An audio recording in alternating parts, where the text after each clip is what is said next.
We're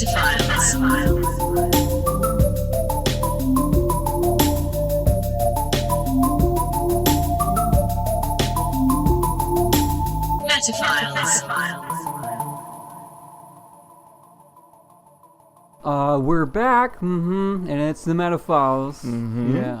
Yeah, and it's episode 41, isn't it? Yeah, isn't it 40? Yeah, that's right. I think it is. And then it's the podcast we know that talks to you. Okay. Yes.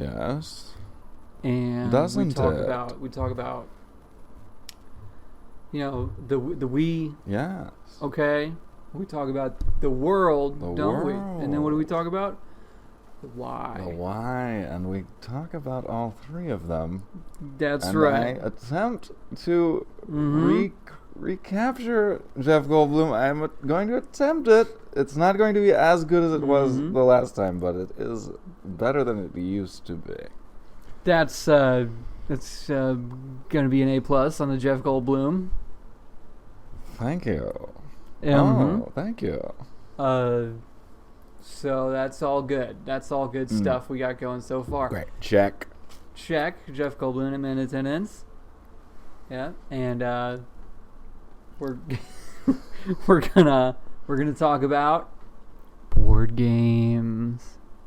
That's gonna be the topic. That's gonna be what today's lesson is gonna be about. Board games. Today's lesson. Yeah.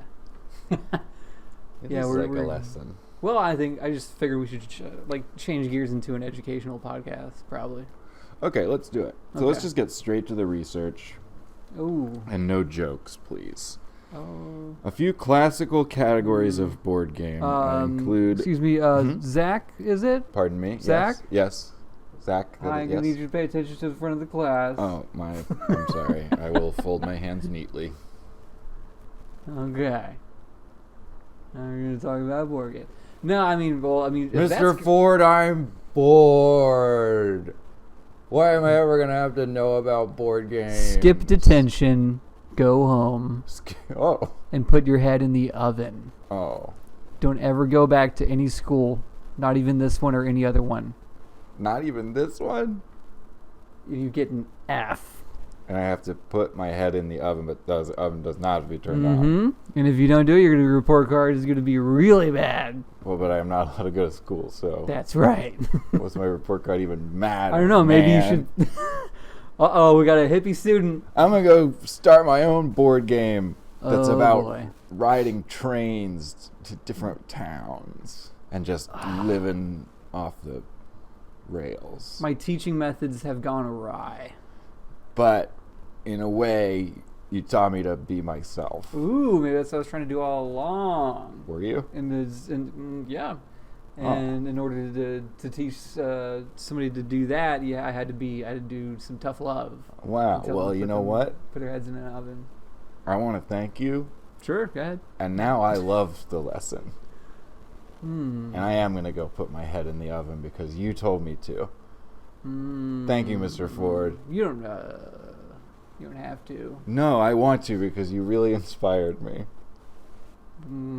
Well, you're gonna flunk if you do that. But I'm kicked out of school. Shit. It's kind of like that movie with Robin Williams. Fucker taught all those kids how to... Sure, yeah. Mrs. Doubtfire.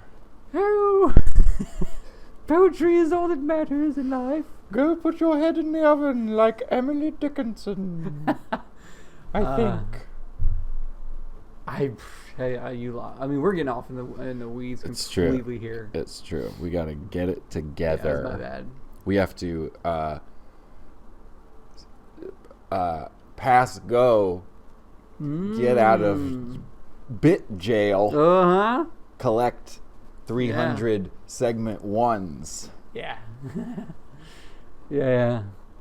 Get those hotels and houses. Yeah. So let's, right to it. That'd be a good board game. It's a board game called Get Right to It. Get Right to It.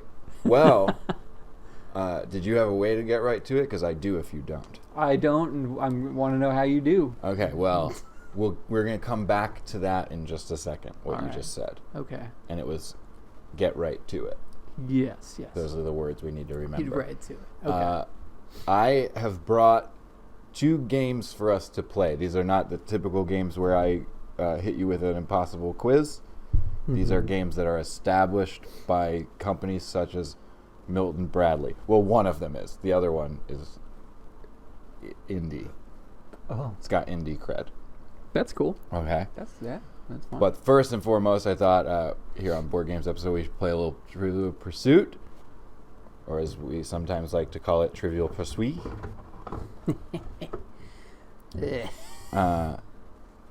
And I just thought, throughout the episode, we can just ask each other Trivial Pursuit questions and see if we know the answers to them. So can I ask you one right now? We'll see if I know it. I mean, go ahead and do it. How many Israeli commandos died in the Entebbe raid? 1. I think so.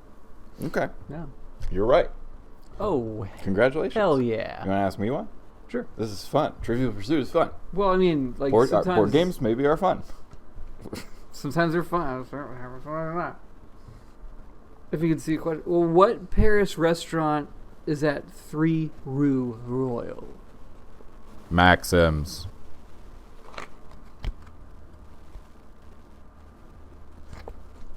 That's it. Yes. Okay. Wow. So that's one of the games that we're going to play. I like Trivial Pursuit. Do you? I like it. It seems pretty easy, but in a fun way. Yeah, and I'm having fun. Me too. I'll let you know when I'm not.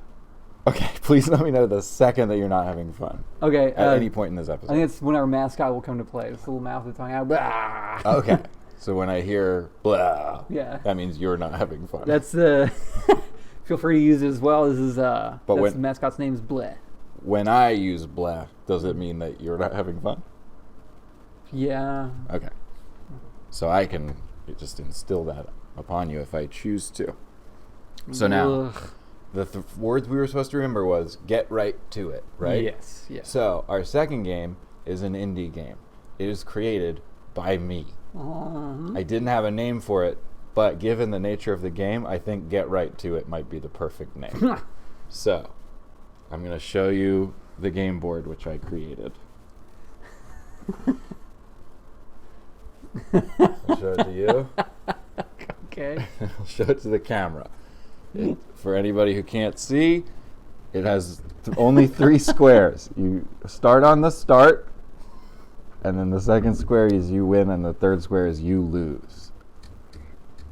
And I think get right to it might be a great name for this game. It makes total sense. So we're going to play one. Okay. And for your game piece, we can use this lighter. That represents you. Okay. Because you're a real hothead. Ooh. Everybody knows it. Yeah. You just fly off the handle at the drop of a hat. I mind at any moment. Yeah. So here's your die. And let's get right to it. Go ahead and roll and without further ado, let's get right to it. Absolutely. Go. What'd you roll? I won. Did you roll a 1? You roll a 1? You did roll a 1. Jay, this game you won. Get right to it. Easy. Okay, but I'm so glad it went that way because now you've tasted victory. Now it's time to move on to get right to it hard version. As you can see, hard version is essentially the same, except the third square now says, you fucking lose, you fuck. Oh. And we're going to play get right to it hard mode. The other thing about get right to it hard mode is that you have to roll 2 dice. That seems like impossibly hard. This is the game. That's hard mode. What if I roll past the I fucking lose? There's only 3 squares on the board. All right. So, go ahead and roll your dice and let's get right to it. America's favorite. I gotta quit rolling. I just gotta roll. America's favorite new game. What'd you roll? A 7. A 7. Okay, you can move 1, 2. You can only move to a maximum of 2. So I'm sorry, Jay, but you fucking lose, you fuck. Fuck this game. That's the hard mode. No. That's hard game. I don't want to play that game anymore. Okay, well. But do you think it'll sell?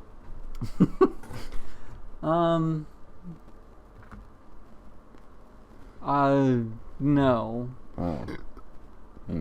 Well, that's you're just saying that because you lost. I'm saying that because I've been a fuck who's lost a lot, and won some too. Okay, and you can't just lose every time. Yeah. Yeah, I mean, if you gotta be a fuck, it's nice to win one once in a you while. win, you fuck. Yeah, I mean, maybe if you just wrote that in to the first tile there. Okay. Maybe that's a good note. Yeah. Like easy Or mode like- is not just you when you lose; it's you win, you amazing fuck. And then hard mode is like you win and you fucking lose, you fuck. So let me make sure I have your note correct. Okay. Easy mode of get right to it has 3 spaces. One is start. One is you won, you fuck. Yes. 3 is you lose with an Yeah. exclamation point. Yes. But no expletives. Hard mode is start, you won, or you fucking lost, you fuck. Yeah. Yeah. And then it'll sell. Probably a little bit more, Okay. because at least you might be able to say I win. Me fuck. Me fuck. I win, me fuck. Okay, great. Well, we're going to get the Kickstarter going for that And also- very soon. Also, yet again, it's another game on this podcast that I lose, and I'm kind of just fated to lose, aren't I? Well, you won you won easy mode. Hard But- mode is very difficult to win. Yeah, I noticed. Do you want another Trivial Pursuit question? Ease the pain a little bit? Yeah. Okay, let's go.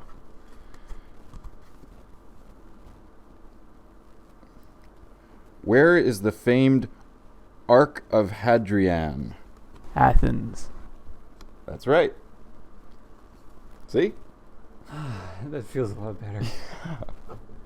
Winning, you fuck, feels better than losing, you fuck. Yeah, maybe I don't have the skills to win at get right to it, but Get right I to it, do. hard mode. hard mode. But I do know a lot of shit. Uh-huh. What you want to care for one? Please. I would love one.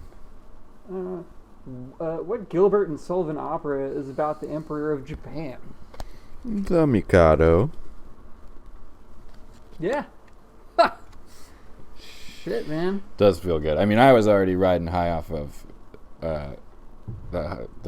my soon to be very successful board game that I created, but Yeah. it feels even better now. Yeah, I mean, when it's this easy, it's not so much of a trivial pursuit as it is like just a trivial hanging out. Yeah. Just a trivial showcase. Yeah.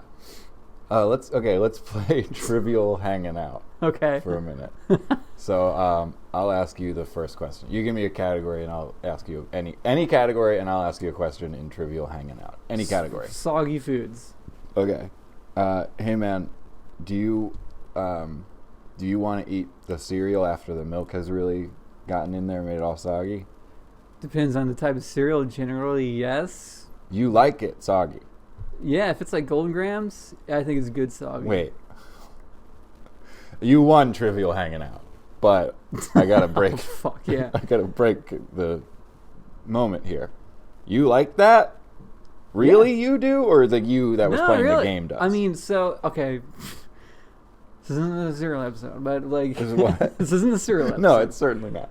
But it starts out crunchy. You get plenty crunch. You get all the crunch you want. If you only want crunch, you can go ahead and eat it.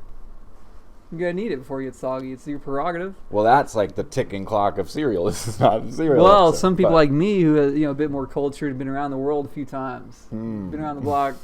It starts out crunchy. You enjoy the crunch. You get to the middle of the road, crunchy, and then soggy too. And that has its own little charm. And then you pick up little soggy stragglers at the end, and those are good in their own way. Because you've had crunchy, you've had soggy crunchy. I have had crunchy. I like yeah, it. and now you get some soggy. You get the Oh man, all iterations of your favorite breakfast cereal. this is a wild take. I will say, for example, again, like for some cereals, not so much. Like Kix, The kind of smooth, shiny type of cereals, right? Sure. They just get kind of weird when they're soggy like that. Any of your shinier cereals. Yeah. What's coating sugar? And it's smooth and they don't get... Yeah, it's just a weird... They just kind of slide down your... Yeah. Surely, burp tube. though, you are not excited when your Wheaties have turned into mush.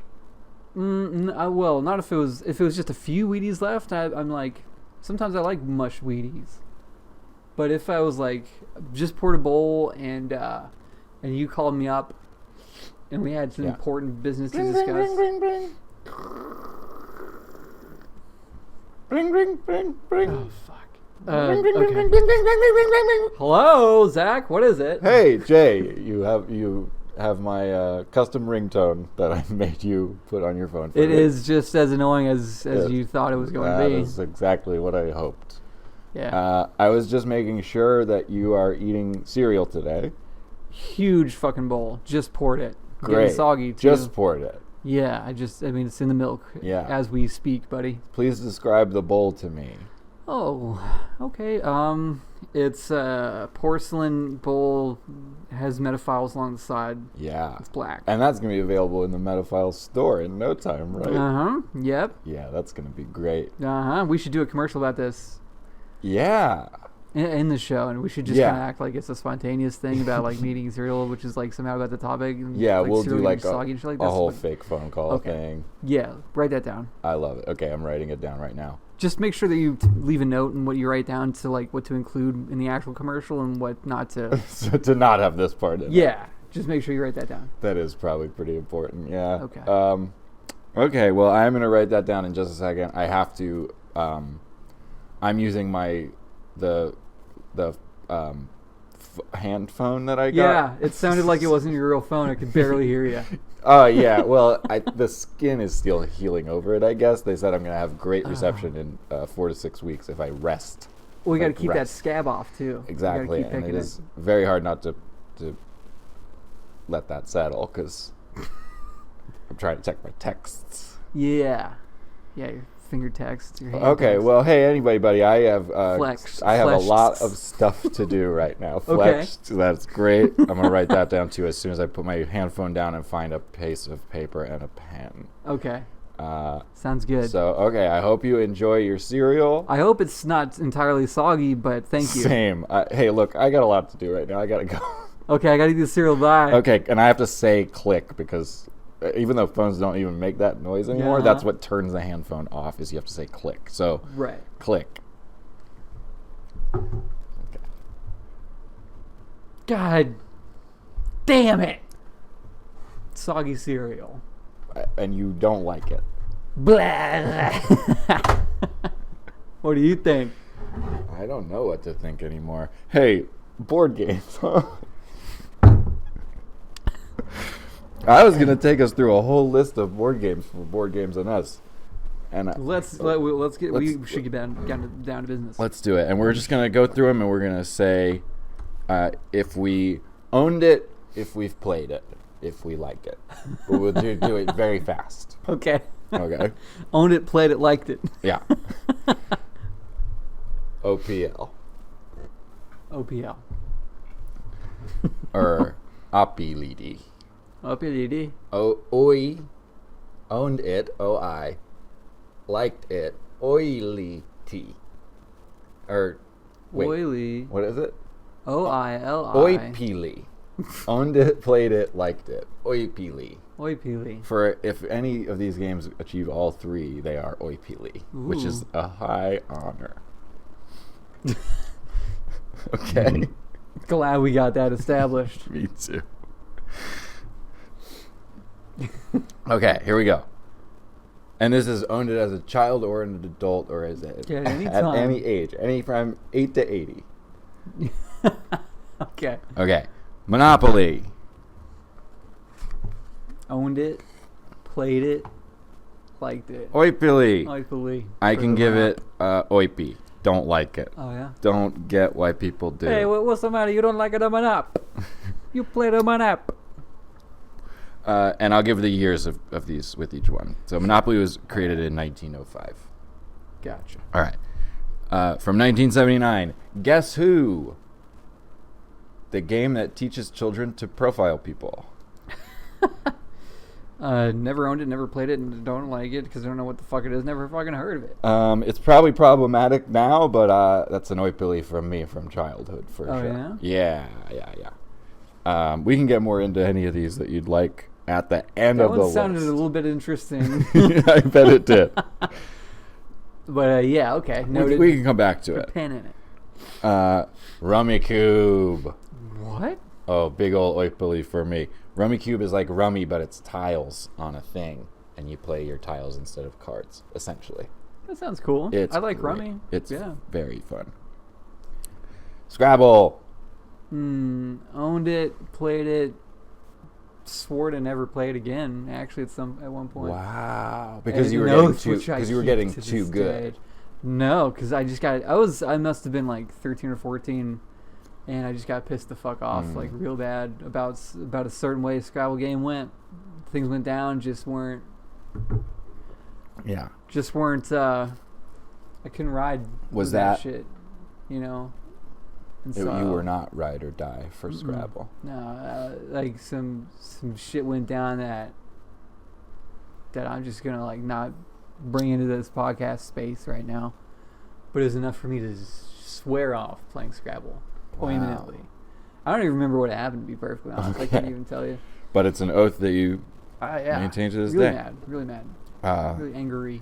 Which is disappointing for me because it's an oipily. Oh, yeah? It maybe oipily top of the pops for me. Oh, yeah? And I now know we will never play Scrabble together because I'm not going to break that oath and disrespect 13/14-year-old Jason like that. Thank you. Thank you. And Scrabble, Rummikub's from 1978. Scrabble's from 1933. And if I did break my oath to 13-year-old Jay, I would probably have to say 1934's famous board game, Sorry. I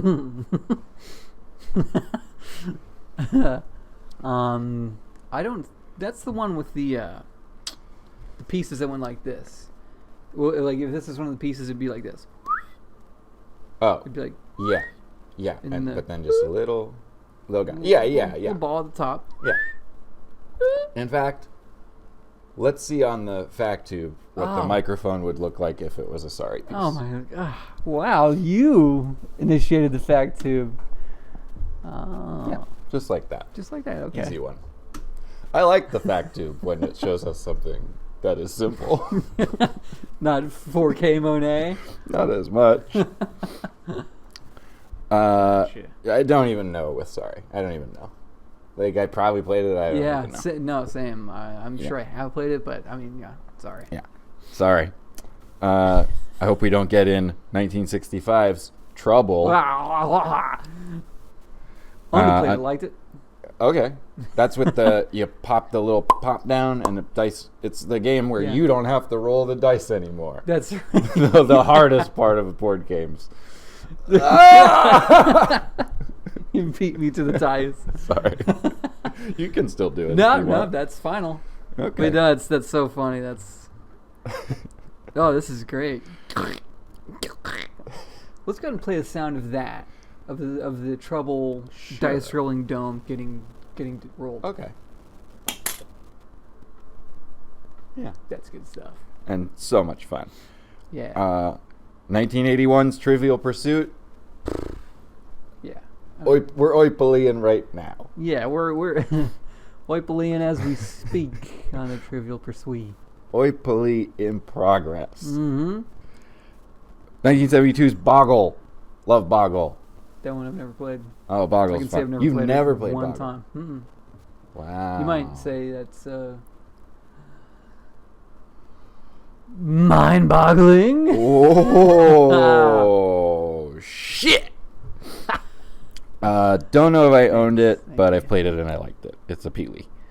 Clue, a.k.a. Cluedo. Never played that one. Never? Nope, never played it. Boy, Jay, your life. I mean, swear me mum. Never played it. It's from 1985. It's an oipally. My dad once famously sat the whole game out and then guessed the killer just because he just knew. Did he tell everybody that was playing? He told us at the end before we revealed it. He let us have our fun. But then he was like, just so you guys know, it's this, this, and this. And he was exactly right. And there was no way he could have known that except that he is a murderer. Oh, my God. 1982 Sequence. Never heard of it. No, never heard of it either. Right. 1948 Candyland. Oh, yeah. Oipley. Oh, yeah. No, that was, when I was a kid, I really liked playing that game. Yeah. It was the visuals really, Sure. really fucking rocked my fucking world, man. Well, I think a part of what it is that it introduces a child to a land that is made out of candy, which yeah, I would say for most children is quite appealing. Kind of cool. yeah, quite a cool way to live. Yeah, pretty cool. Pretty cool way to live. Kind of piques the interest a little bit. Yeah, a tad. Yeah, I could play that game every fucking day of my life. Here's a game. It's kind of like my Rosebud, quite frankly. You will be a world famous podcaster, recluse in your mansion, and you will be dying, and you will say, Candyland. They're like, what the fuck does that mean? Well, I'm pretty sure it's a reference to that board game. Oh, okay. Well, I guess we all know. Yeah, I guess he probably liked that as a kid. Seems he really liked that, and I'll go ahead and print the story in the newspaper, and that'll be that. Yeah, go ahead and do that. I think he was doing a Citizen Kane reference also, if you want to include that. Yeah, go ahead and put it in the newspaper, which has existed this long. All right, next up, I feel like we're going to be a house divided on this one. Risk from 1957. I played a lot of Risk. Yeah. I could slap anybody's shit at Risk. Yeah, it's at least a Lee, I take. Well, it's a P Lee. It's the whole damn thing. Old Poly. Okay. Whatever the fuck we said. Old Poly. Old Poly. It's an old Poly all day. I never owned it. I played it once with some people who I did not like playing it with. That's and a risk also right there, huh? I did not like playing it. So I am pretty much oath bound on that one. Okay. That's your prerogative. Next up, some would say the modern version of Risk, 1995's Settlers of Catan, the most modern board game on the list. People dick ride that game so much. And They sure do. I've never played it. Whoa! Yeah, played it a couple times. I like it. And the guy I played it with bought me a copy. So it's an Oipuli. Okay. Shout out to Will Redman. I know you're watching. Is it really that good? It's fun. It's very fun. Okay. It's like Risk, but kind of like more streamlined, I guess. I don't know. It's a little bit like Risk, but fun. I'd be willing to try it. We should do that. Okay. It's an Oipuli, so we can. 1967's Battleship. Oh yeah, a lot of fun. Oipuli. A lot of fun. The Game of Life from 1960. Never played that one. Me neither. Yeah. Too busy living it. Yeah. Yeah, I was too busy living it to play some stupid board game about it. Like, all my bills are due. Great. Am I rolling dice?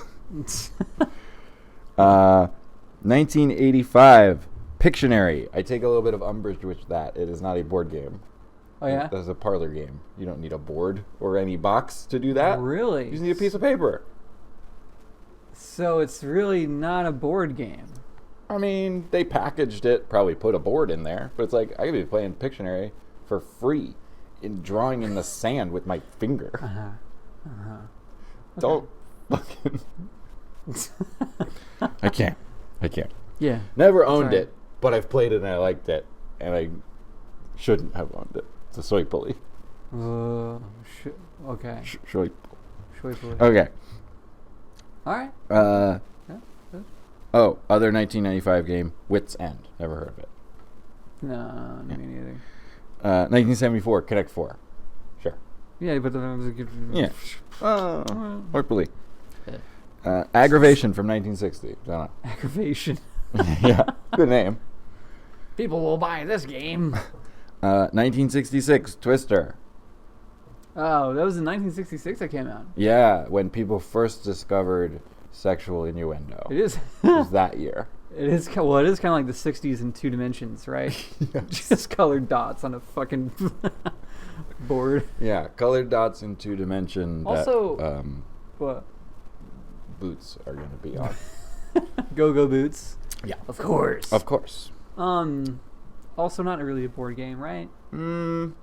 All right, I want I'll give it to it because it's like you can't play that without having purchased the kit. Yeah, but it's more of a floor, isn't it? It's a floor game. Kind of a floor game. Hey, let's go out to the dance board. No. Well, if it had dots on it. It also has the spinner. Oh my god. Holy fuck. What? What? No, the opposite. I just got another $1 billion idea. So it's a place that's a dance place. People go to dance, but the whole dance floor is Dance Dance Revolution panels. Oh. I thought you were going to say the whole thing is Twister. No, right, but then I went a step further. You and did. That's why it the turns light a $1 up million idea into a $1 billion idea. Pay attention. This is the lesson. This is economics 101. You got $1 million idea. You take it, you make it a $1 billion idea. That's economics 101. The whole floor is Dance Dance Revolution. Yep, and one big screen, and everybody's just got their pads. Wow. And you can even go into other people's pads. And you can like program it to do all this different stuff at the same time, but it's all on the screen for people to step. And everybody is stepping in time. Every single person in the whole club is stepping in time, staring forward. And on lots of drugs. Yes. This sounds like a $1 billion idea. Dance reality. Ooh. Love it. Holy shit. DDR. Now, okay, here's where the list got funny to me. Because, like, as have been going through it, there's no order to these. Okay. Right? Sorted. Yeah. They're not by alphabetical. They're not by year. They're just happening. But we get into a strange area here, and I'm just going to go ahead and read all these ones really quickly so you get the effect of it. We're about to get to a strange area? Okay. Yeah, strange area alert. Okay. So, the first one is Go from 2356 BC. Then checkers from 3000 BC. Then chess from the 6th century AD. Then Pass the Pigs, 1977. Then Senet from 3500 BC. Then Backgammon from 3000 BC. What the hell? Pass the Pigs from 1977. Never heard of Pass the Pigs. It really made me laugh when I got to it. Just thrown in there. Oh my god. I think they were like, people are going to get bored with these ancient games. We got to throw the fucking bomb of Pass the Pigs right in the middle so we don't lose people on our list. Yeah. Somehow it sounds like it would be from the 70s too. I don't know why. It very much does, yeah. It's just, yeah. So there's all those ancient games. We're going to get to those later more, so we don't need to worry about it. Never heard of Pass the Pigs, obviously. Nope. But I kind of want to play it now. Axis and Allies from 1981. Like it? Like it. Never heard of it. But I've heard the name, but I don't know anything about it. I knew you would like it, though. Based on that, how much you love the Axis. 1965, Operation. Yeah, Operation. Mm-hmm. Yeah. Normally illegal experimental surgeries done on prisoners of war. Absolutely. Great board game. I mean... Burp.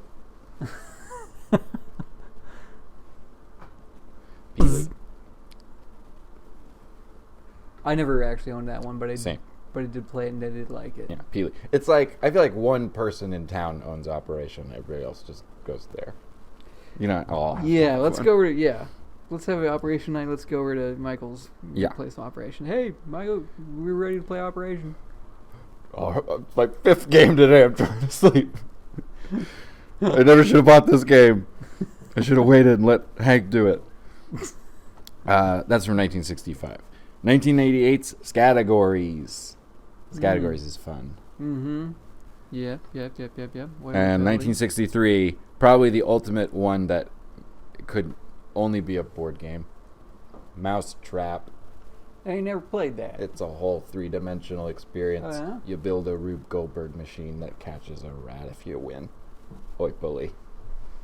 Is it fun? It sounds a little It's very fun. convoluted. It's very fun as a child. A lot of things are. Just sitting in the yard can be. Yep. Silent but deadly whoopee cushion can be a lot of fun as a child. Yes, it can. Yes, it can.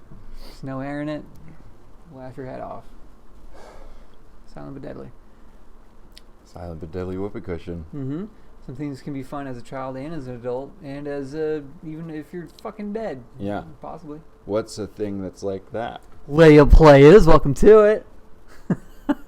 This is part of the podcast where I pitch a podcast. It could be fun for all ages, including those unborn and those dead and unalive.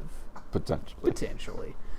So that being said, I think all those unalive. yeah. This week, my idea for a good podcast would be called the Glob Pod.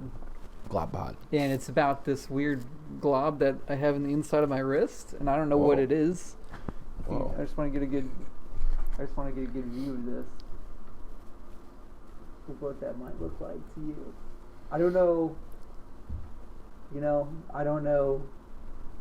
I see the glob. Oh, I see it. That's a mighty glob. What?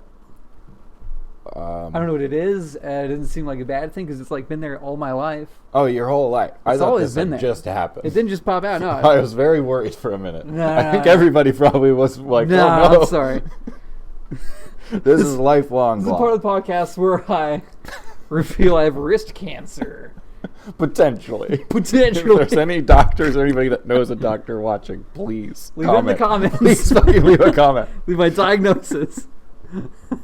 No, it's been there my whole life. It's just the fucking glob. I don't know. Yeah. That's And well. I so- mean, hold on. How does the glob pod work? Yeah, as a pod? episode 1. Welcome to Glob Pod.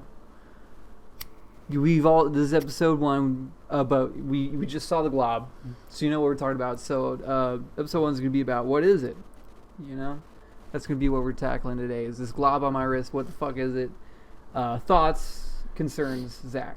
Hi, thanks for having me. Mm-hmm. I have no clue, Thank and you. I don't really know All how I could know. All right. Well, But thank you for having me. It's a crazy glob. I like looking at it, Sure. but I don't. Do you want to look at it a little bit more before the episode's up? Yeah. Okay, here we go. Whoa, See it? it's so weird. When actually we do have to get to the segment of the show that comes before the end of the show. Okay, great. The segment called "Is It Gross?" Oh, okay. So go ahead and start that segment right now. Is the glob gross? Yeah, that's the segment we're on. Is it gross or not?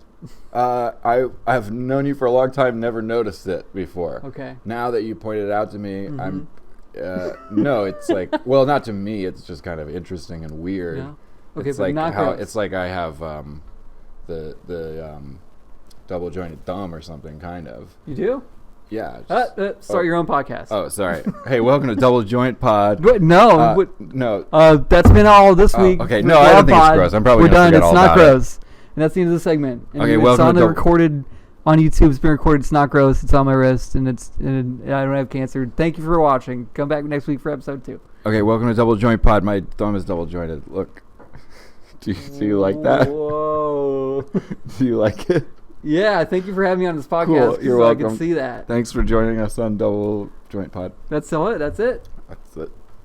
Thanks for having me. Next week, Jeremy Renner. We'll look at my double jointed thumb. Can't wait to see if he likes it. That's going to be a gas. So that was Glob Pod? That's it. That's Glob Pod. Think about it. We'll be right back.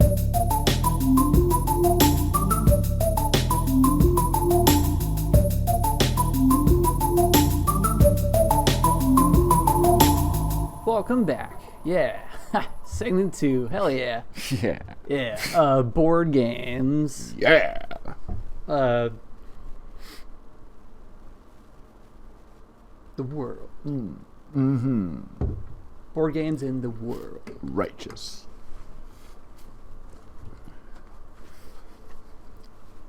Shall we get to it? Uh-huh. What? Actually, do you want to... Oh, yeah. Because we're still kind of... We got to figure out who's going to win this one, huh? Yeah. So far, we're all tied up. Mm-hmm, yeah. It's neck and neck. What's the name of Dick Tracy's brother? Gordon.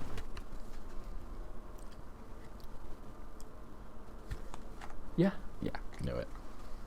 Wow. I knew it. It's got to be Gordon. If you're talking Dick Tracy and you're talking about his brother, it's got to be. Kind of a gimme. We'll admit it's a little bit of an easy one. But, All right. Oh, well, do you want one? I mean, jeez. That was rude of me. Sure. Yeah, kind of keep this...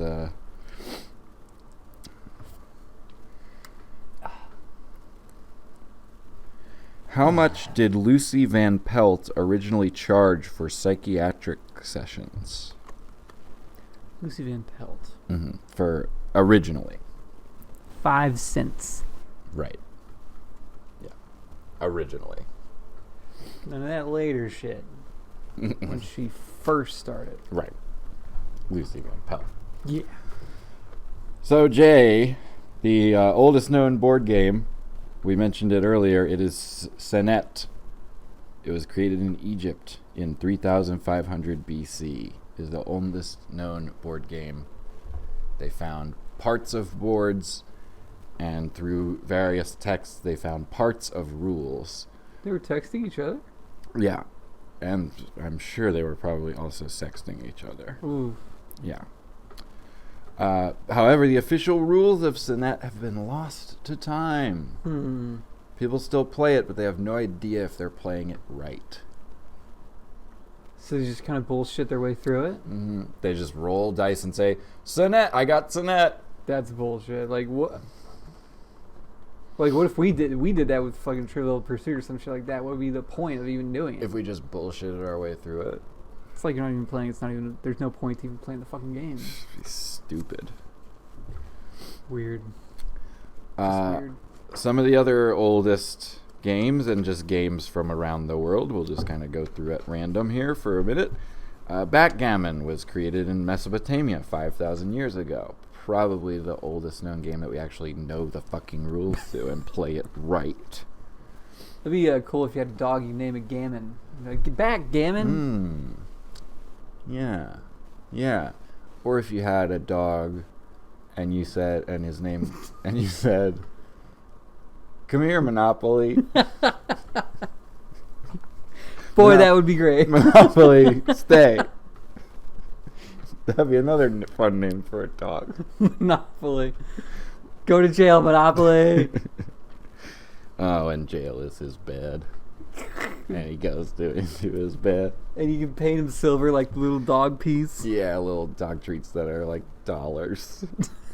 Or hotels. Monopoly.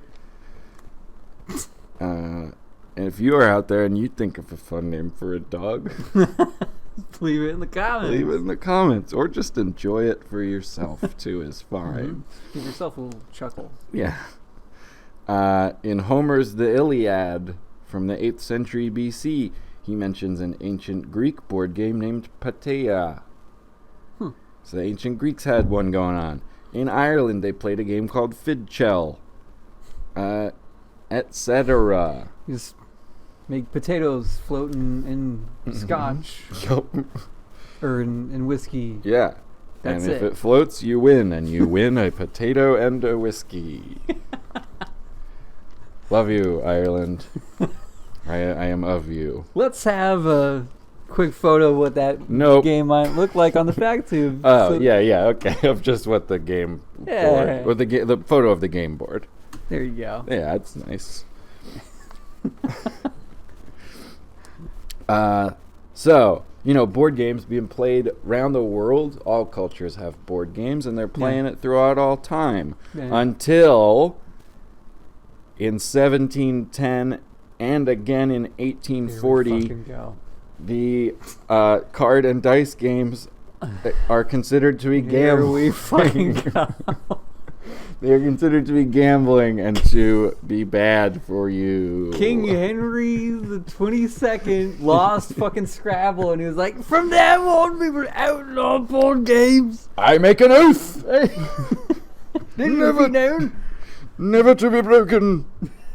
Throughout the Queensland. So, but King Henry, whichever one you said, he says all card and dice games are gambling and they're bad, except backgammon was still okay. It's because he's good at that one. Yeah.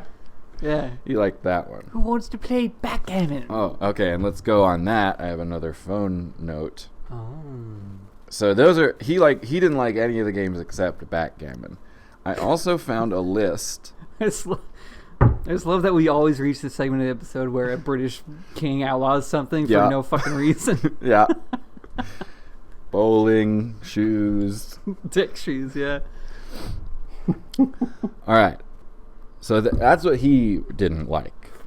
Here is a list that was on the internet of the 16 games that the Buddha did not like. Oh. The Buddha said, I will not play these 16 games and neither should you. Pretty opinionated for such a chill fella. That's what I'm saying is we think of the Buddha as like he's your pal. He's Zen. Not if you're trying to play any of these 16 games. He caused them a cause for negligence. So here we go. 16 games the Buddha doesn't like.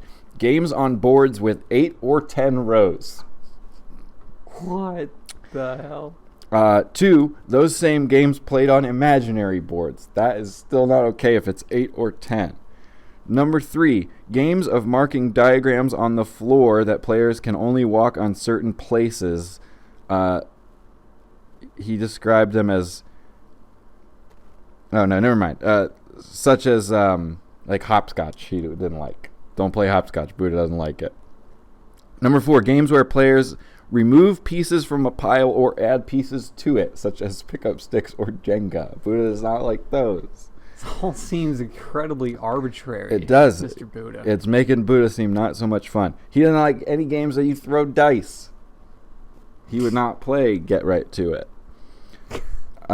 He does not like the game where you dip your fingers into dye and then hit the wall and say, what shape is this? Agree with him on that one. I have to agree with him on that one. As a matter of fact, that one is a cause for negligence. That game. Yeah, I had a bit of tequila played that one time.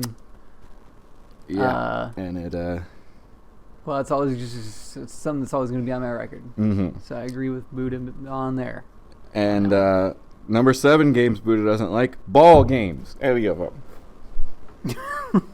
Is that a ball? Get the fuck out of my sight. Number 8, blowing through a toy pipe made of leaves is a game that Buddha will not play. So okay, we gave old King Henry the 22nd a little bit of shit because he's only good at Scrabble or whatever the fuck. I think old Mr. Buddha wasn't very good. Yeah, it turns out King Henry more chill than the Buddha. Number 9, he does not like if you plow with a toy plow. Oh, that's my favorite game. I love breaking the sweat out in the morning sun. But not with a toy plow. Yeah. Number 10, playing with windmills made from leaves. Don't. Number 11, making toy measures made of leaves. Don't make things out of leaves around the Buddha. Number 12, don't play with toy carts. Number 13, don't play with toy bows. Number 14, don't guess a letter that's traced on your back by your friend. Don't do that. Love that game. Number 15, do not guess your friend's thoughts. The Buddha does not like that game. He must have been great at parties. Yeah. And number 16, and I do agree with him on this one. Yeah. This was the 16th type of game that Buddha does not like. No, number 16, do not imitate deformities. Buddha does not like that. Whoa. Yeah. I play that game every fucking night. Well, Buddha doesn't like it. There you go. Those are the games Buddha doesn't like. Buddha no like. Yeah. Very arbitrary, very opinionated. Not very zen. Ooh. Apparently Zen is a no fun lifestyle. if guessing your friends' thoughts and building leaf windmills is your idea of fun. Or blowing through a pipe made out of leaves. I mean, It's a Tuesday night for me. So, for a while, games are bad. Then, in the second half of the 18th century, map makers save the day. They start making board games using their map drawing skills. Huh. The global dominance of the British Empire leads to global popularization of these games. Board games are popular everywhere again. Okay. In the USA, cool. In the 17th and 18th century, it said on the internet, colonial agrarian life left little room for game playing. But drafts, aka checkers, to be playing checkers was not unheard of, even then. Also, they'd bowled and they played cards. But Pilgrims and Puritans frowned upon this, and they called dice instruments of the devil. Instruments of the devil. Whoa. Jeez. Yeah. But, everybody kind of got over that a little bit, enough that in 1822, F&R Lockwood, a New York City bookseller, published the first American board game, which was called Traveler's Tour Through the U.S. Nice fellow. And we got just a little bit more here. I thought you were leaning in for a second nice fella.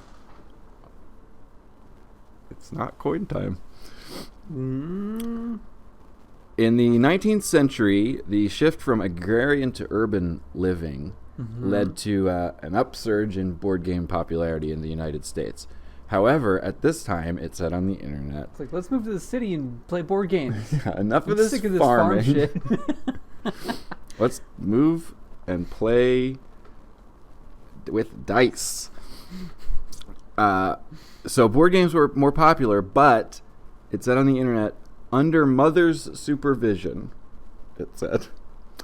And that a board game at this time, the only mother would approve of it if it developed literary skills or provided moral instruction.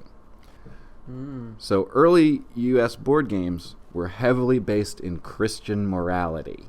You had such games as The Mansion of Happiness from 1843, where you are going on a path that has virtues and vices, and you're trying to avoid the vices, and you make it to the mansion, which is heaven.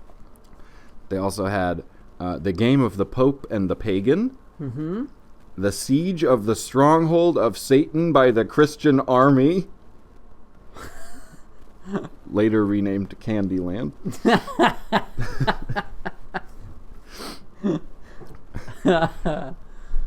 However, and here's where it I really... like the one that was Never Jerk Off Ever.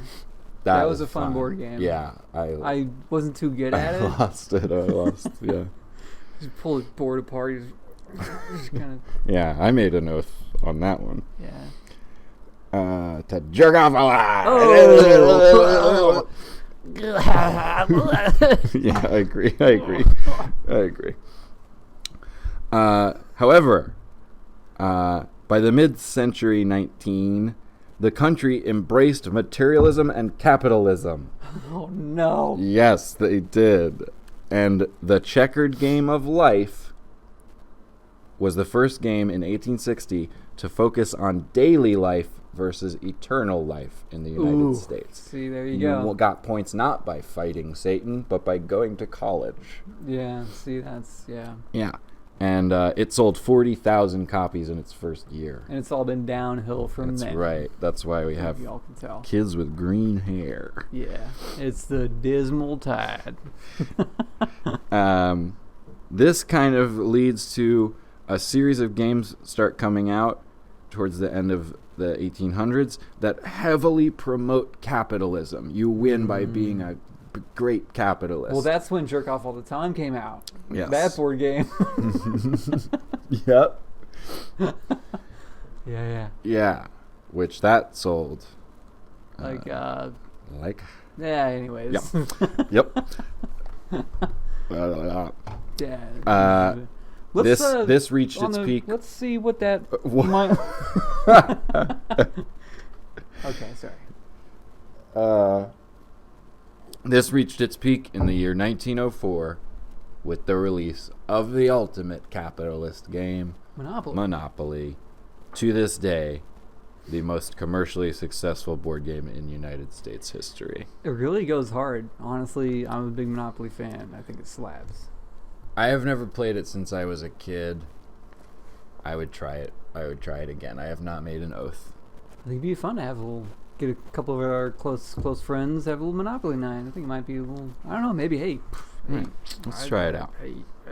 Let's try it out. You'll find out if we did, or you won't find out if we did, or if we didn't, you might find out that we didn't, or you might not find out that we didn't. These are all the possible scenarios. Yep. So, for a long time, 1880 through 1920 was considered the golden age of board games because mass production, Monopoly, yada yada. I would argue that like the 60s through the 80s seemed like pretty good as well. But that, I guess, is forgotten about. However, in the 1990s, with the advent of the internet, board games see a rise in popularity again. This continues. In the 2000s, board game makers are like, let's make a bunch of new board games. By the 2010s, we were in what board gamers, refer to as the Renaissance. In 2016, over 5,000 board game cafes opened in the United States alone. Wow. We have at least one here in Nashville. I have been to it. I played a board game at it. How was that experience? Was it Bongo Java or whatever the fuck that place is on 5 Points? Yes. Yeah. I liked it. Yeah. Had a cup of coffee, played a board game. It was nice. Nice experience. Just a nice family time. It was nice. I liked it. All right. I didn't jerk off. And you won the Never Jerk Off game. I did. At Bongo Java. I won it. Congratulations. That's hard. It's a very hard game to win, especially when you're drinking coffee. So let's do little teeny tidbits. Ludology is the scientific study of games and gaming. Ludology. L-U-D-ology. Okay. Ludology. Okay. And lastly, there are many different awards that are given to board games by various organizations and whatnot around the world. I wrote down only one. It's called the Essen Feather, and it is an award given by Germans for the board games with the most well-written rules. So thank you, Germany, for always being Germany. No matter what. Always count on Germany to be the most German fucking people you've ever heard of at all times. Thank you. Thank you. Dankeschön. Dankeschön to be a board game. Like, jawohl. Like you're a strudel or a, what's another, a Danish. Or a Danish or a pretzel. Like it's Monopoly, but it's Twinkie. German foods. Strudel, and then you're like, I'm gonna buy engineering stuff, German chocolate cake, mechanical proficiency, German chocolate cake, and then yes, you roll, Anyways, just big German game, Germany as a board game. I think it'd be fucking great. Yeah, and I bet it would win the Essen Feather. Oh yeah, for having very well written rules. I perfectly understood the rules of the game. Yeah. It was so fun. I feel like my board game, Get Right To It, if I wrote the rules down, could win the Essen Feather because I can definitely write them very well. Kind of like an economy of words type of poetic type of bent to it. Yeah. It would say, easy mode, roll 1 die. You win if you land on you win. You lose if you land on you lose. Hard mode, roll 2 die. You win if you land on you win. You lose if you land on you fucking lose, you fuck. The end. Essenfelder? Jawohl. Ja. Ich bin ein winner of that award.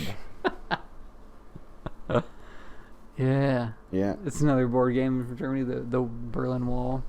You have like cards that are like ideologies, like and stuff. Roll your dice and yeah. Oh, that'd be Cold War based card games. Be fun. Yeah. Be funny. Oh. Fun little. I landed on Gorbachev. Or maybe that's the game piece. Is Gorbachev's little scar that he had up there, little birthmark, whatever the fuck. Gorbachev's. It's that. Yeah, it's that little scar, whatever the fuck. It's just a small purple blotch that you move. And then you got Stalin's mustache, and which is just kind of a black rectangle. That's it. Yeah. What else do you have? Oh boy. I don't know. You got the Edge's hat, because they sang about the Berlin Wall, I think, at some point. I think that's a great idea. So that's just kind of a blackish, hat, bluish kind of shape. They're all just shapes, but they all mean something. Cold War, the board game. Yeah. Do we want to just do one more round of Trivial Pursuit and then go to a break? Let's do it. Okay. See if I can find the limits of my knowledge. It's not likely. What is 550 times sweeter than cane sugar? Saccharin. Got it. Thought he might have said me. Stop. Just playing around. What U.S. state grants the most fishing licenses? Georgia. Yeah. So, I mean, is it a game if it's just not hard at all? Is it still? I think they're gonna get hard, probably. Yeah, yeah. Probably just find one that we don't know the answer to. Bound to. At some point. Got it. Look at all these. Like. Yeah, we're gonna go through all of those before we're done, and come on. There's gotta be something in there. So. Yeah. We'll be right back.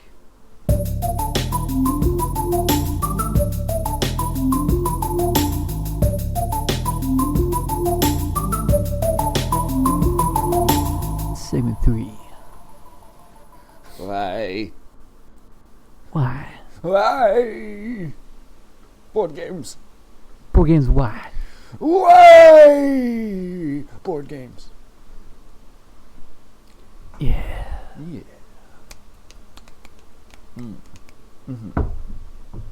So, for anybody watching over the break, we did go through a bunch more questions. We still have not gotten one wrong, and we still are tied. Yeah, we gotta. We went through a bunch of them, like more than that. Yeah, because there's more than one on each one. Well, it's coming down to the wire. It really is. Let's hope that we can settle this. What happens if you tie in Trivial Pursuit?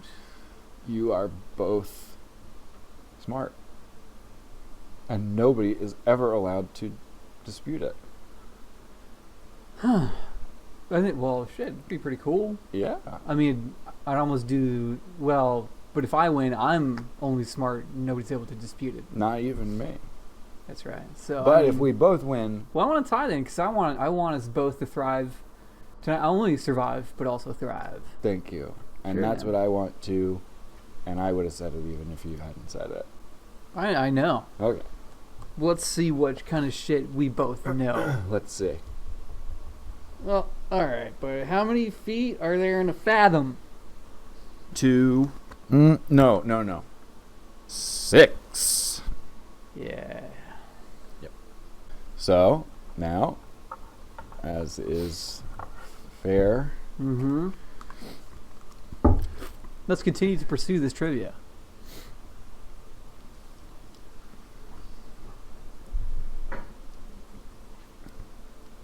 How many horses are there on a polo team?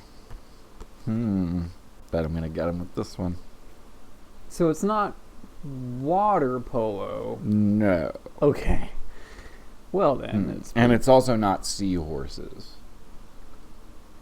Oh. How many land horses are on a land polo team is the question.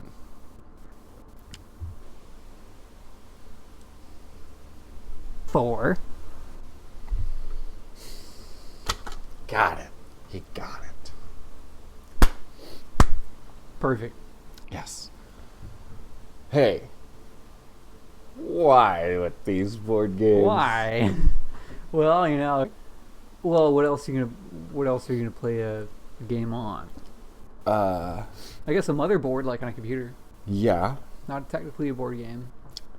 Yeah. Why? There's plenty of other kinds of games. Why wasn't Egypt? It's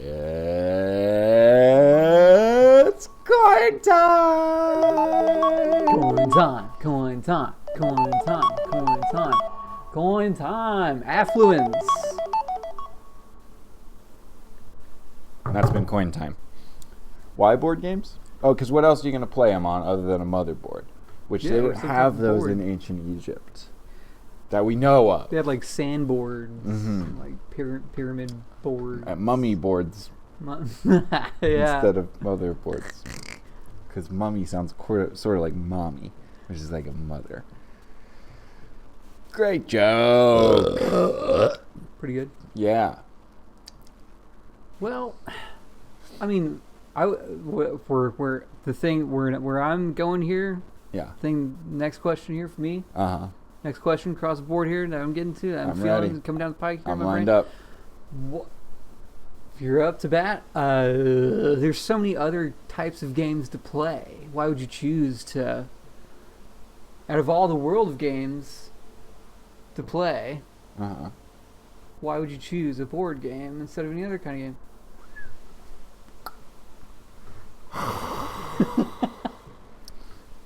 Oh, let's try that one more time, real quick. Sure.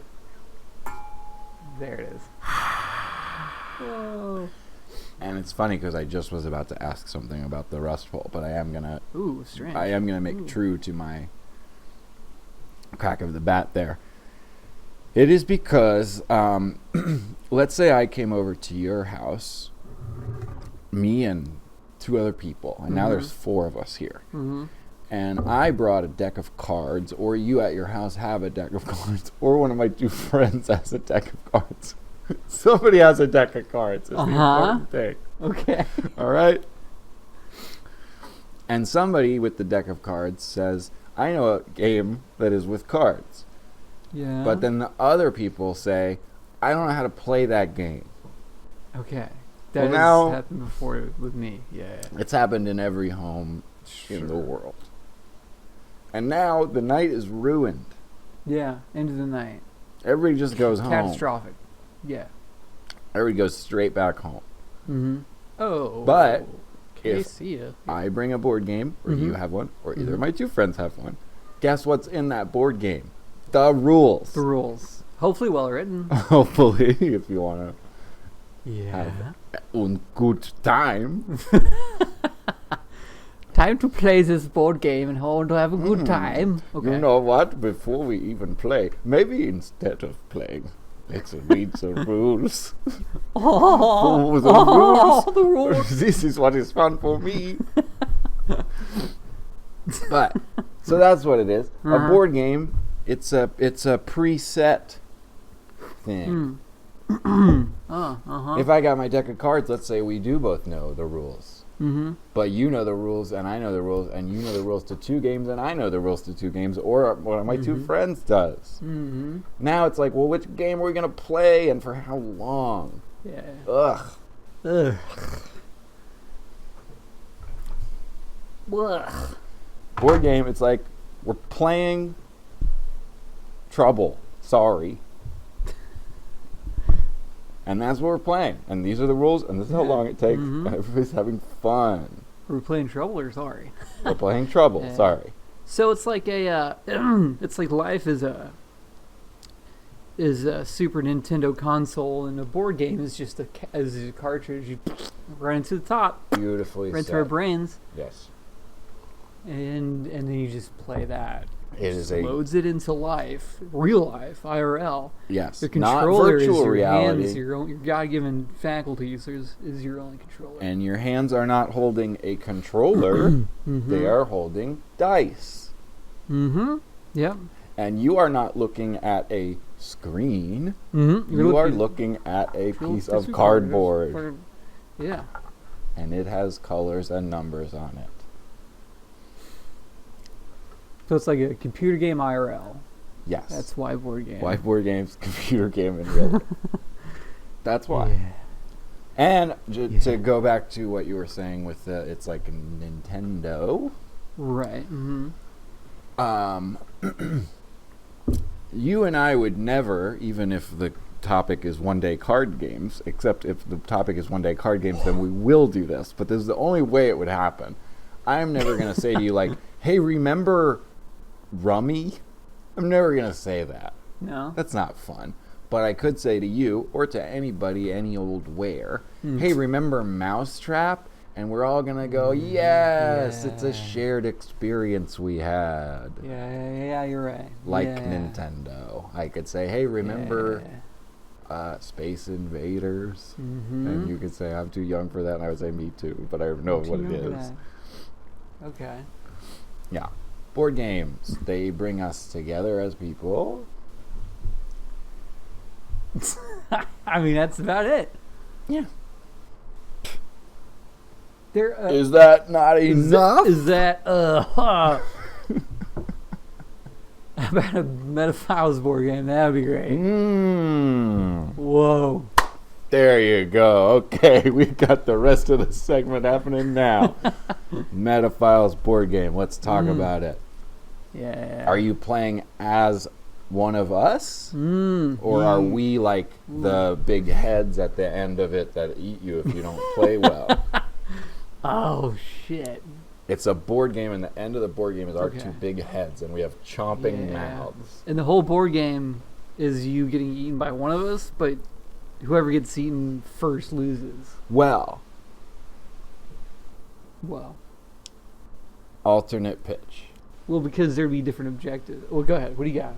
I think you win the game by getting to Pinewood Heaven. Ooh, yeah.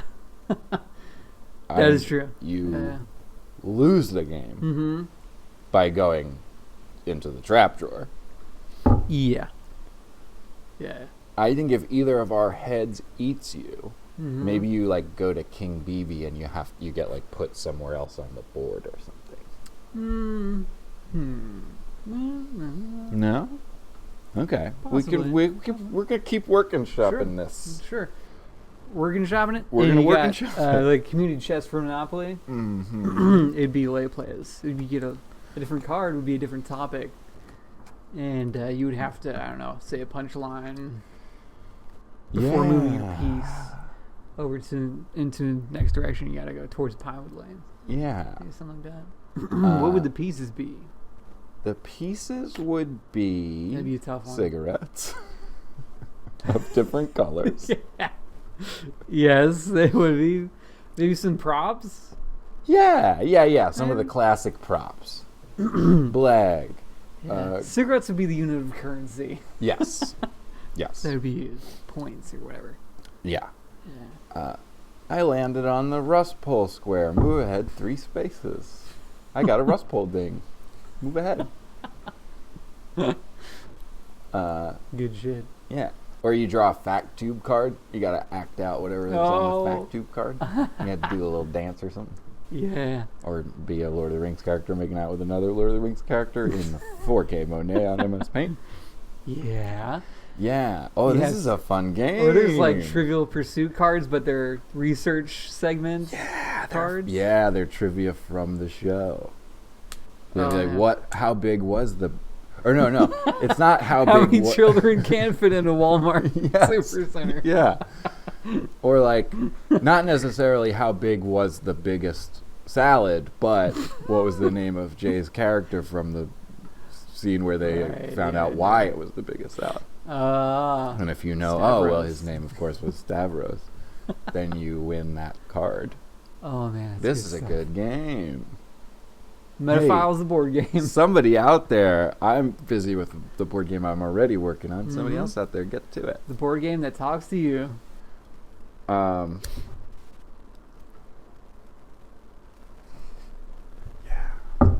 That is a really great idea. Or what if it's the board game that you play? The board game that you play. Sure. Yeah. Metaphiles podcast, the board game that you play. Mm-hmm. I love it. I love it. It's good. That's a good idea. Definitely. Here's my question about the Rust Bowl that I was going to ask. Do you think that the Rust Bowl... Because we almost went this whole episode without a Rust Bowl ding, and I don't think we have not been getting many. It's been a bit dormant lately. It's been a bit. Yeah. And do you think the Rust Bowl is jealous of the Fact Tube? Oof, I think so. Kinda got its thunder stolen a little bit.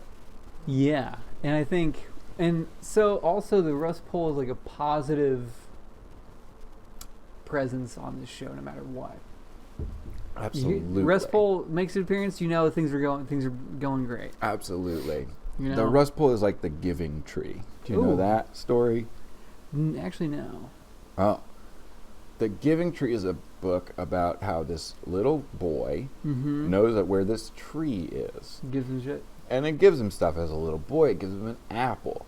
Then he gets a little older. It gives him a place to carve his initials of his girlfriend on it or something. Then he's a little even older than that, and it's so hot out, and he just takes a nap under it. So the whole point is whatever the fuck this guy does, all he wants is a tree. Yeah, the tree gives him what he needs for his whole life. Even when he's very much older, a stick falls off it, and he uses it as a cane. He's outside, there's no urinal. Yes, he pisses right on the tree, and the tree says, "Thank you, I love it." And then he's really old, and the tree has been cut down, but it's still a stump, and he's so old that he can sit on the stump. Oh, and even when they're old and useless together, they still have helped. Well, the tree has helped the boy. The boy didn't really do much for the tree. Kind of just took a piss on it. He pissed on, but the tree did say it loved it. So, and you have to assume that was happening the whole time. The peeing on it, we just saw it once, but the tree was getting some out of that deal. Yeah. Okay. And so the Rust Bowl, definitely, yeah. Okay. The Rust Bowl is our giving tree. It is always there for us to piss on. Which our version of pissing on it is that we ding it when a good joke or point happens, and it's always there, and we love it.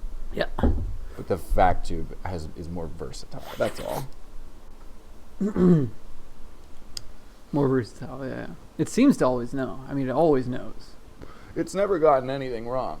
Nor has the Rust Bowl. Except for the one time I think we did literally have to unding it once. But that's human error. Yeah, that's on us. I don't blame the Rust Bowl for that. That's on us. Okay.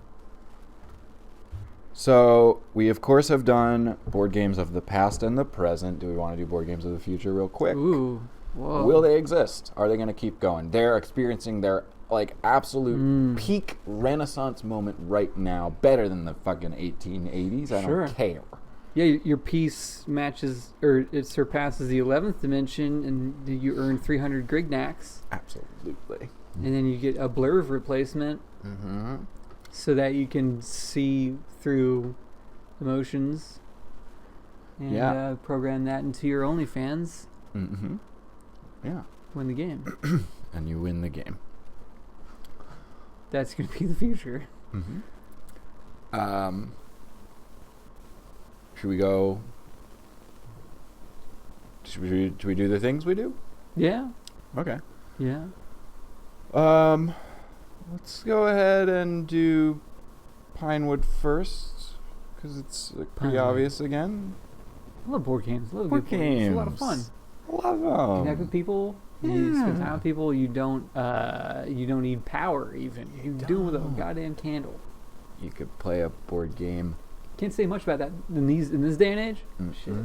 Candles and board games. That's pretty much all you can say about it. Or that they're things you only need a candle to do. Yeah. and jerking off, but yeah, that's true. you do need the candle for that. You gotta see something. Yeah. Okay. So we both are agreed board games go to Pinewood, which means, of course, we sing this song.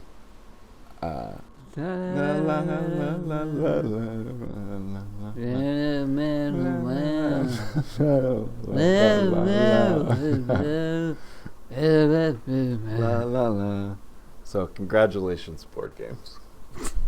We're gonna get dinged by Bob Dylan one of these times. We're getting closer. YouTube's gonna be like, you can't play that song. It's like we were singing it. I don't know. It sounded exactly like. Just trying to sing it is good. We're not there yet, but we're getting closer every week. Okay, and in between that, fast one. Quick one. So you don't even have time to think about it. I'm not even thinking.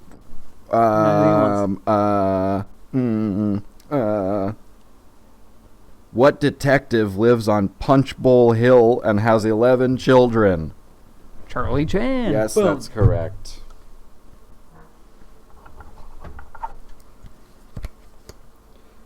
What was the final score after Casey struck out and Casey at the bat? 4-2. Correct. Okay. So, just like, yeah. Excuse me. Okay. Villain board games. Villain of board games. What you got? Probably the Pilgrims and Puritans, Yeah. who called the dice tools of the devil. Yeah. Outlawed them. Yeah, they would have liked it if we had never even had Guess Who. I got one though. Mm. Uneven surfaces. That's a villain board game. There isn't any board game anywhere that you're gonna have fun playing if it's not on an even surface. It's just gonna be distracting you. You're just gonna be like, right. At some point, maybe about 3 minutes in, somebody's gonna be like, "This isn't working." Yeah, They're just gonna say that. So I gotta go with uneven surfaces. you're right. You're absolutely right. Because Unlivable even if a surfaces. pilgrim decided he's in secret, Yeah. he's praying at night alone, Uh-huh. but he says, "Dear Lord, forgive me. I do want to try Boggle. I do. I can resist it no longer." And he starts playing Boggle, but he starts playing it on some kind of a sphere. He puts it on top of a globe. Yeah. It falls right off. Yeah. And he's going to hell for the rest of fucking eternity for doing that shit too. Yeah. Not worth it. Really, really bad draw. Boggle can be fun, but not that fun. No. No. Alright. We've been to hell. Yeah. We saw what they did to Elvis while we were there. We made did. it out, thank God. But And yeah, I like Boggle, but it's I've owned it, I've played it, I've liked it. Mm. I don't want to go to hell because of it, which Right, is yeah. it would go to It would what? it would go to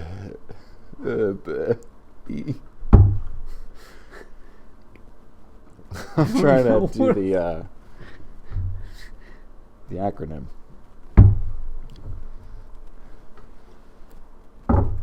Point is, Yeah, it's not worth going to hell over playing Boggle. it's truly not. It's truly not. If you take nothing away from today's lesson, which it was, it is not worth going to hell over Boggle. Or any board game, really. Any board game. So. Yeah. Okay, so that's going to Pinewood Lands. Villain is us. Yeah. All right. Wow. All right. Let's ask the final Trivial Pursuit question and just This see. could be the tiebreaker. These are the last. It's the last two cards that are in here. So, Gotcha. and if anybody is wondering if it's the last two, it is. See. It is.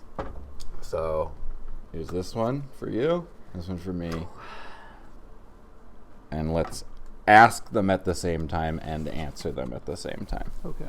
Okay? So I'm going to find the one that is the hardest.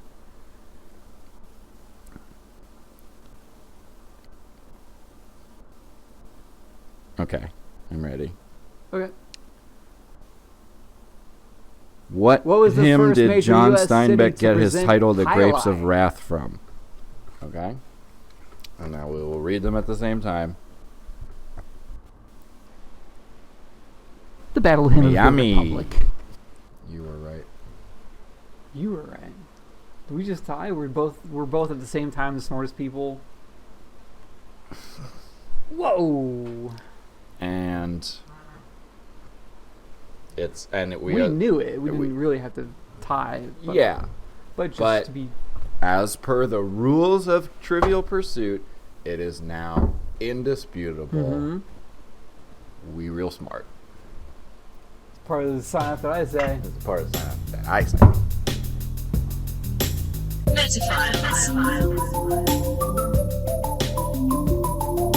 Hello there. It's almost the end of the show, but not quite. I'm Zach Caffrey. I'm Jason Ford. And you just watched the episode of Metaphiles that you watched, and now you're seeing this. And it's the part where we say, it's like us, subscribe to us, comment about it. Get on our shit. Get on it. Build a little community with us. You're all a part of it. Mm-hmm. It's a nice little world we have here. It's just a big ball of liking and subscribing and comments. And it's wonderful to do. And you like doing it. You do. You do. You do. Yeah, you do. And this week, why not make a comment about